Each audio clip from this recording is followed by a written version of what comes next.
Hey, I'm back bitches, c'est encore moins François Quérillon, le petit punk qui trippe tellement ses films d'horreur que j'ai déjà sorti avec une fille qui avait plus qu'une vingtaine de serpents pis de migales. Juste parce que quand j'allais dormir chez elle, à chaque fois, ça m'excitait d'avoir peur de mourir.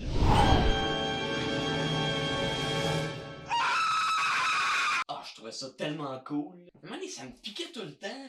Je comprenais pas. À un moment donné, j'ai réalisé. J'aurais dû m'en douter qu'elle avait probablement autant de bébites dans sa collection que dans ses bobettes. Sorry about the scabies. Can you change it to say happy birthday? Ben non, c'est une joke, elle était clean. Là. C'est moi qui étais niaiseux. Ah, on m'a expliqué par après hein, que même si ça se vend en gros rouleau, c'est pas une bonne idée de se torcher avec de la laine isolante.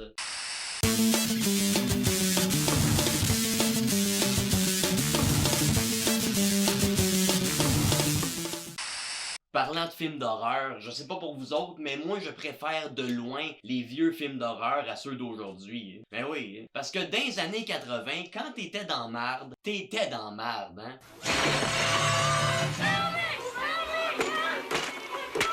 Aujourd'hui, les films d'horreur ont toujours des prémices pas réalistes parce que les scénaristes sont obligés de se forcer d'inventer des situations absurdes pour expliquer que toutes les cellulaires fonctionnent pas en même temps. Oh non! Le maniaque a coupé le courant de notre chalet perdu dans le fin fond des bois. Shit! J'étais trop stressé, j'ai échappé mon cellulaire dans le bol. Nancy, appelle le 911. Fuck! Ma pile est morte, j'ai oublié de charger mon téléphone. Kevin, ton cellulaire, il est-tu correct? Mon cell, il est full charge. Sauf que j'étais avec TextNow. C'est gratuit, j'ai les appels illimités. Ça marche juste quand il y a du Wi-Fi. Calisse, Kevin, sors du chalet, va te faire tuer dans le bois. Disons que depuis mars 2020, je me suis beaucoup laissé aller, comme beaucoup de monde, je pense. Mais pour m'aider à passer le temps pendant le confinement, j'ai commencé une nouvelle collection. J'avais déjà une grosse collection de figurines, de bandes dessinées. Mais là, ma plus grosse collection, c'est ma nouvelle collection de mauvaises habitudes. Pendant le confinement, je n'ai ramassé plein. Dommage, hein, que les mauvaises habitudes, ça prend pas de la valeur comme les bandes dessinées. Non, j'en ai tellement accumulé plein dernièrement, hein. C'est sûr, je serais rendu assez riche, je serais capable de m'acheter Spider-Man numéro 1. I'd like to buy a mint condition Spider-Man #1, please. Oh, let me get that for you. Si tu trouvais déjà que c'était loser pour un homme de collectionner les figurines pis les bandes dessinées, ben imagine si en plus il y a le bat qui sent la même chose que son haleine, pis c'est pas parce qu'il se lave la poche avec de la pâte à dents. J'ai passé plusieurs mois sans monter sur scène, puis au mois d'août 2020, quand je me suis rebooké un show, ça me stressait. Je faisais de l'anxiété sociale. Je me disais là, s'il faut que je sorte de chez nous, il faudrait que je me débarrasse de mes mauvaises habitudes, puis que je me gargarise la poche. Mais là, la veille de mon show, il y a un de mes amis qui m'invite à aller chez eux pour un party. Même si on n'a pas le droit, je décide de prendre le risque. En plus, j'étais déjà bien préparé pour mon spectacle du lendemain, fait que je me dis, tu sais, aller faire un tour, prendre une petite bière, revenir chez nous pas trop tard. Ça a l'air d'être une bonne idée. En plus, boire avec du vrai monde, ça me semble pas mal moins triste que de boire avec mes figurines.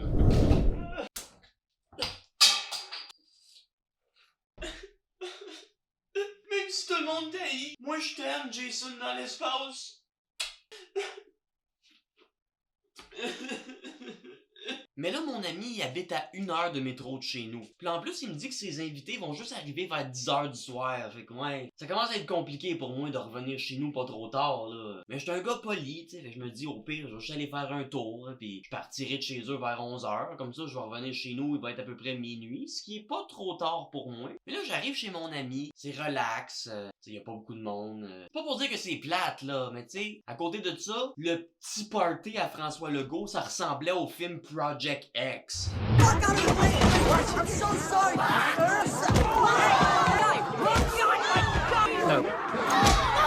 Parce qu'of course, les invités sont tous arrivés 1 heure en retard. Puis moi, je me suis dit, ok, je vais rester un peu plus tard. Hein. Question de faire connaissance, hein, puis d'ajouter une nouvelle mauvaise habitude à ma collection. Finalement, le monde arrive. Ils m'ont invité à boire avec eux autres. On a joué au shot pong. C'est comme le beer pong, mais avec du fort à la place de la bière. En langage intelligent, on appelle ça une mauvaise idée. Là, finalement, je vois plus le temps passer, pis j'ai du fun, là, pis le plus que j'ai de fun, plus que je deviens défoncé. Par le temps que je réalise qu'il était rendu 1h du matin, j'étais fucked up, là.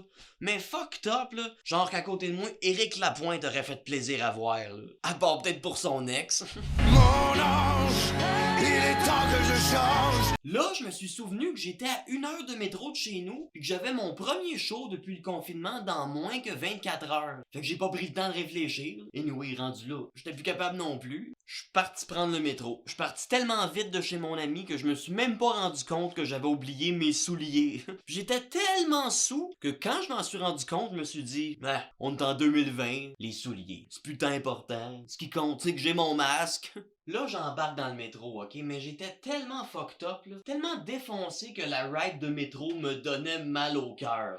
À quel point faut être sous pour qu'une ride de métro te lève le cœur? On est loin du monstre à ronde, là. Hein? Moi, j'imagine les familles de pauvres qui ont pas d'argent pour emmener le petit à ronde.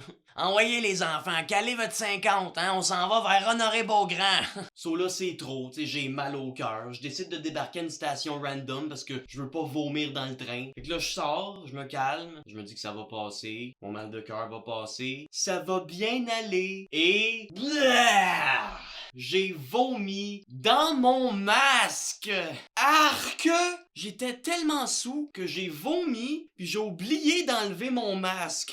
En plus, j'avais un masque 3M de construction contre la poussière, tu sais, les masques faits en genre de serviette sanitaire super absorbant. Là, il y a tout plein de monde qui sortent du métro, qui passe à côté de moi en me dévisageant puis en enjambant mon vomi. J'avais tellement peur que quelqu'un m'ait filmé, là. Je me suis dit, ça y est, hein, je vais devenir un gif sur Facebook du punk fucked up drunk qui vomit dans son masque, pas de souliers, hein. Je pense que j'ai jamais été aussi défoncé de toute ma vie. Pour de vrai, je pensais plus comme faux, là. Parce que au lieu de me colisser du masque comme plusieurs font, j'avais peur de me faire juger de pas en porter. Parce que tu sais, c'est sûr, le monde me jugeront pas si je suis couvert de vomi. Tu comprends-tu ce qui m'est arrivé, là? J'ai fait 1 heure de métro avec mon masque en serviette sanitaire imbibé de vomi dans ma face. Hey, déjà que j'avais mal au cœur à cause de l'alcool pis la ride de métro. Mais là, en plus, avec l'odeur de vomi en train de sécher dans ma face, c'était comme la cerise sur le Sunday de ma soirée, hein. Ou la goutte de vomi qui fait déborder le masque. Un moment donné, je débarque pour transférer de ligne, pis là c'est trop. J'ai mal au cœur. Je revomis, toi. Cette fois-là, au moins, j'ai pensé enlever mon masque avant, mais j'ai vomi sur mes pieds. Une chance, j'avais oublié mes souliers.